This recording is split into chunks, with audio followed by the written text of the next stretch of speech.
sekali rasanya kembali berjumpa bersama dengan kami dalam podcast Biro Admin Setda Provinsi Kalimantan Tengah. Ini edisi pertama. Jadi kita akan ngobrol-ngobrol bersama dengan narasumber yang ada di sini bersama dengan saya Priyanto Rekap dan rekan saya. Ya, Rara Semas tentunya. Nah, Sobat Admin, kalau biasanya kita lihat Gubernur Kalimantan Tengah atau para pejabat lainnya berbicara dengan tamu-tamu di luar negeri dan semuanya berjalan dengan lancar, pernah nggak sih terbayang siapa yang memastikan komunikasi itu bisa berjalan tanpa salah paham? Nah, yang pasti mungkin kita berdua ya? Betul, yang pasti bukan kita. Karena kita hari ini akan kedatangan teman-teman yang expert di bidangnya. Biasa. Jadi kalau seandainya kita berbicara mengenai sepak terjang penerjemah pimpinan yang ada di Setda Provinsi Kalimantan Tengah, khususnya untuk Biro Admin, kita telah mengundang 3 orang yang berada di lingkup ini ya. Iya, betul sekali. Yang biasanya bekerja di belakang layar. Biasanya tidak terlihat. Kadang-kadang mungkin teman-teman yang ada di rumah atau Sobat Admin juga mau tahu sebenarnya penerjemah pimpinan yang ada di Setda Provinsi Kalimantan Tengah ini siapa dan apa aja yang dikerjakan. Dan tentunya betul sekali. Dan tentunya juga mereka ini punya peran besar dalam diplomasi daerah juga. Yes, dan betul, kita tidak hanya berdua, sudah hadir ada 3 orang yang nantinya akan berbagi ilmu serta memberikan informasi kepada seluruh Sobat Admin yang ada di rumah dan di mana saja menyaksikan tayangan ini. Yang pertama ada Kak Ana hadir di tengah-tengah kita. Halo Kak Ana. Boleh mungkin diberikan informasi kepada Sobat Admin yang ada di rumah sebagai apa di sini? Taunya sebagai penerjemah, cuman penerjemah bagian apa? Perkenalkan, nama saya Ana Rahmawati. Saya penerjemah ahli muda pada subbagian komunikasi pimpinan Biro Administrasi Pimpinan Setda Provinsi Kalimantan Tengah. Terima kasih. Ini yang pertama dan agak legend juga dari teman-teman 2 yang setelah ini kita perkenalkan ya. Dan setelah ini juga kita akan kulik semuanya apa aja yang sudah dilakukan dan lain sebagainya. Tentunya sangat menginspirasi. Betul. Yang kedua? Yang kedua beralih dari Kak Ana kita menuju ke yang tampan di sini. Iya, tampan sendiri atau berdua tampannya? Berdua dan oh iya, saya kira tampan sendiri. Ada Kak Kim di sini. Halo Kak Kim. Halo. Bagaimana kabarnya? Baik. Mungkin bisa juga sedikit memberikan informasi kepada seluruh Sobat Admin yang ada di rumah untuk yang dikerjakan dan di bagian apa aja di Biro Admin. Perkenalkan, saya Kim David Jonathan Yandir. Sebagai penerjemah ahli pertama di subbagian komunikasi pimpinan Sekretariat Daerah Provinsi Kalimantan Tengah. Baik, terima kasih Kak Kim. Dari Kak Kim kita menuju ke agak-agak timur sedikit ya. Namanya Mbak Elsa ya. Kak Elsa ya. Hadir di tengah kita. Halo Kak Elsa, bagaimana kabarnya? Baik, Kak. Baik. Baik ya. Boleh langsung memberikan informasi kepada seluruh Sobat Admin yang ada di rumah dan di mana saja. Di sini bergabung sudah berapa lama, kemudian di mana subbagiannya? Baik. Halo, saya Elsa. Saya penerjemah ahli pertama di subbagian komunikasi pimpinan di Biro Admin Setda Provinsi Kalteng. Saya bergabung udah kurang lebih 4 bulan, baru 4 bulan sih Kak. Baru 4 bulan ya? Udah 4 bulan. Tapi terlihat seperti 4 tahun ya? Karena dinamika kerja yang mungkin dari pagi, siang, sore, malam ini tidak ada putusnya kan ya? Betul sekali.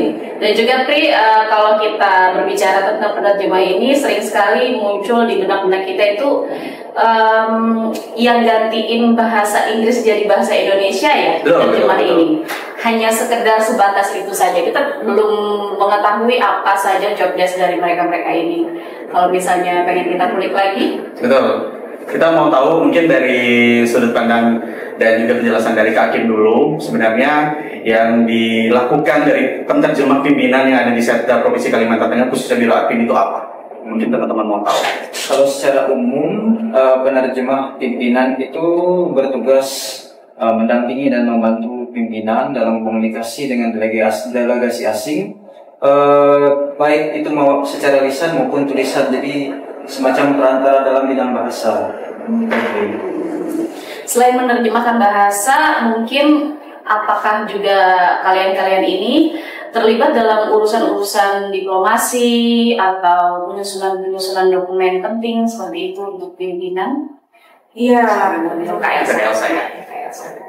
Tentu Kak, untuk seorang penerjemah pimpinan sendiri, bukan hanya penerjemahan secara lisan yang sekarang seperti itu, ada juga penerjemahan untuk dokumen-dokumen yang seperti untuk publikasi digital pimpinan, kemudian juga ada publikasi surat menyurat seperti itu, terjemahan surat menyurat seperti itu. Oh, biasa sekali ya. Oke. Tapi Jadi sangat hampir ya. mungkin menyerupai teman-teman yang bekerja di dunia pariwisata, contohnya seperti Tokiat dan lain-lain ya. Iya. Jadi mendampingi, selain mendampingi itu ya menerjemah dari bahasa asing ke bahasa pribumi, mendampingi pimpinan yang pasti kurang lebih seperti itu ya. Mengurus dokumentasi Yes. dan lain sebagainya juga.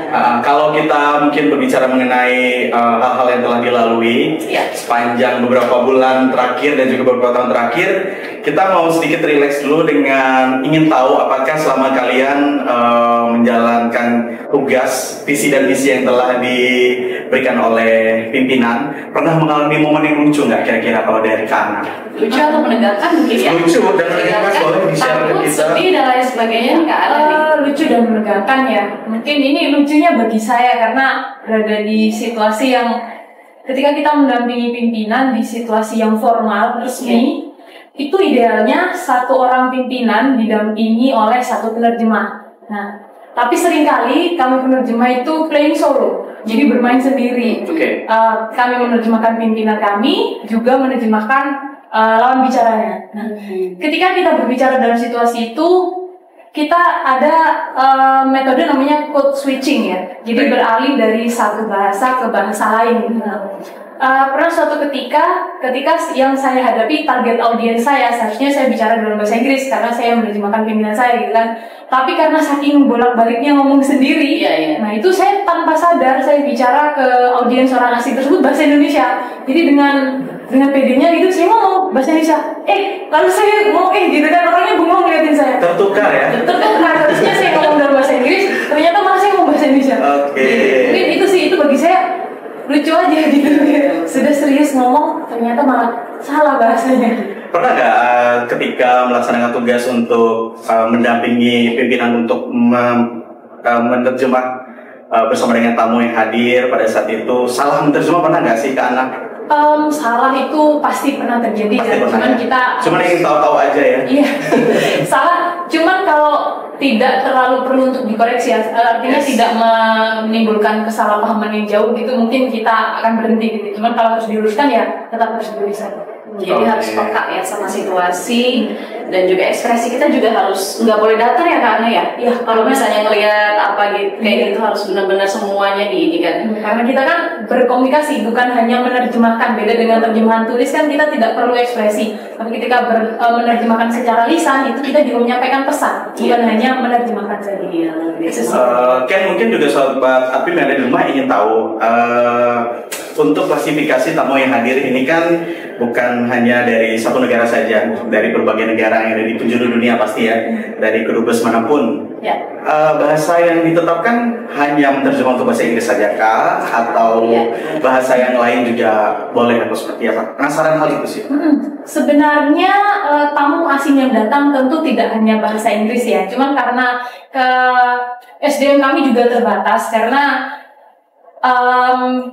kalau yang datang kemarin sempat ada tamu Turki gitu kan, kemudian bahasa Turki. Kemarin baru datang tamu Rusia, bahasa Rusia. Idealnya memang setiap tamu itu ada ahli bahasanya sendiri-sendiri. Tapi karena secara umum semua tamu-tamu itu pastinya paling tidak bisa bahasa Inggris gitu. Jadi kalau kami di Biro Administrasi Pimpinan sendiri untuk saat ini baru ada bahasa Inggris. Tapi kalau boleh kasih informasi, di pemerintah Provinsi Kalimantan juga ada penerjemah bahasa Jepang. Ada bahasa Jepang ya? Kalau Rusia ya? Kalau Rusia itu berasal dari Kementerian kami Imigrasi sih. Jadi itu diperbantukan kolaborasi aja ya. Oke.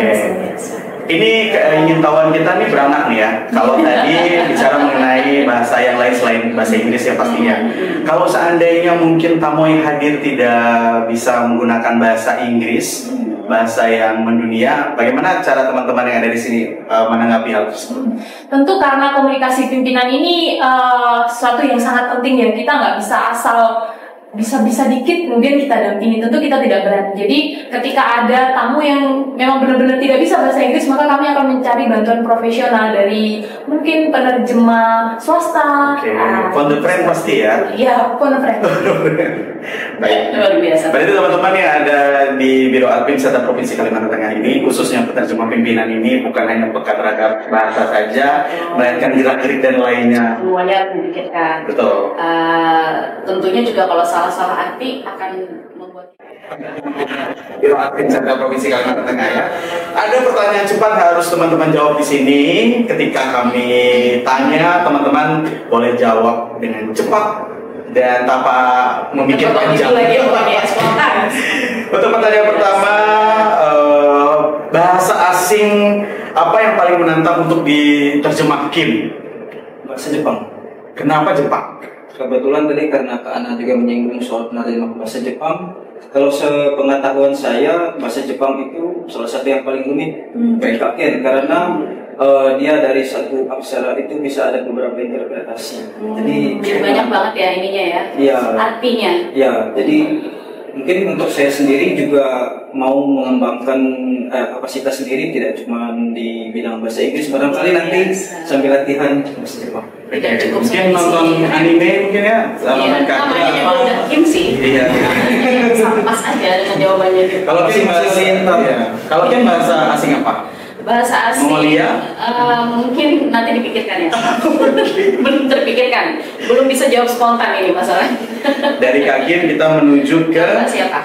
Kemana? Saya mau ada tanya juga ini Kak Ana, silakan. momen, kalau Kak Ana ini momen lucu itu dari waktu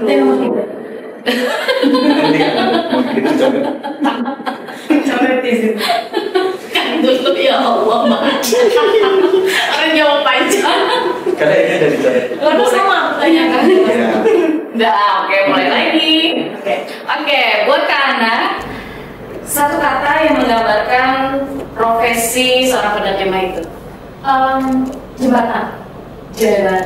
Iya. Kenapa jembatan? Jadi kalau kita anggap bahasa itu adalah sebuah halangan, itu ibarat sebuah sungai. Ketika kita ingin menyampaikan pesan, kita mau ke seberang sungai itu tanpa jembatan. Kamilah jembatannya. Luar biasa. Saya Jadi harus itu peran sebagai jembatan supaya pesan tersebut bisa sampai. Keren. Keren banget. Luar biasa ya. Jembatan dalam bentuk apapun yang penting jembatan ya. Iya, entah walaupun jembatan Dari kayu, iya, dari ton, dari jembatan intinya Ini sangat berfungsi kan ya? betul sekali. Karena kalau kita berbicara seperti ini, tapi nggak paham apa yang saya omongkan juga susah sekali, Yes. apalagi penonton yang ada di sini. Akan tak Apalagi- nyambung ya pastinya. Iya. Mbak Elsa sudah nggak usah aja spontan atau gimana? Ada. Ada. Kalau Kak Kim, Kak Ana sudah, kita ke Kak Elsa. Kalau bukan menjadi seorang penerjemah, tadinya mau jadi apa? Hoki. Bagian dari hobi mungkin itu ya Kak. Kalau saya sendiri mungkin pengen jadi pengajar. Oke, baik. Pengajar. Luar biasa. Mungkin selain masuk jadi bergabung ke ruang guru mungkin atau menjadi seorang dosen ya bisa jadi ya, karena pengajar itu semua banyak. Oke, betul, banyak sekali ininya. Pengajar, penerjemah juga bisa jadi pengajar. Jadi semuanya bisa. Tapi kenapa pengajar? Alasan selain memberikan ilmu dan bermanfaat, kenapa harus mengajar? Karena mungkin sesuai dengan background pendidikannya Oke. ya. Jadi saya punya pengalaman di mengajar dan memang saya cukup suka mengajar juga. Baiklah. Terima kasih Bu Guru. Ya, di balik keseriusan para Yes. penerjemah ini ada sisi humor dan juga spontanitasnya juga. Pasti. Luar biasa sekali. Karena ada jokes-jokes biasanya kerja di bawah santai aja, jangan terlalu serius gitu. Betul. Tapi yang penting kerjaannya benar gitu ya. Oke. Sobat Apim semua, dimanapun Anda berada, kita sudah sedikit banyak mengulik mengenai peran serta dan lain-lain dalam dunia penerjemah pimpinan yang ada di Biro Apim Serta Provinsi Kalimantan Tengah kan ya. Betul sekali.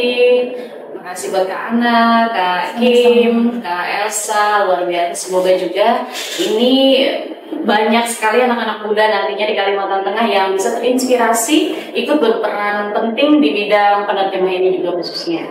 Baik. Jandri. Kita akhiri perbincangan kita kali ini dalam podcast Biro Aktif Setda Provinsi Kalimantan Tengah. Iya, Dan kita sekali. akan bertemu kembali dalam program ini dengan tema yang berbeda. Betul yang pasti sekali. bersama dengan hostnya kami berdua juga ya. Iya, saya Kenara Semas Saya ya. Yanto Rangka mengucapkan terima kasih dan sampai jumpa. Bye.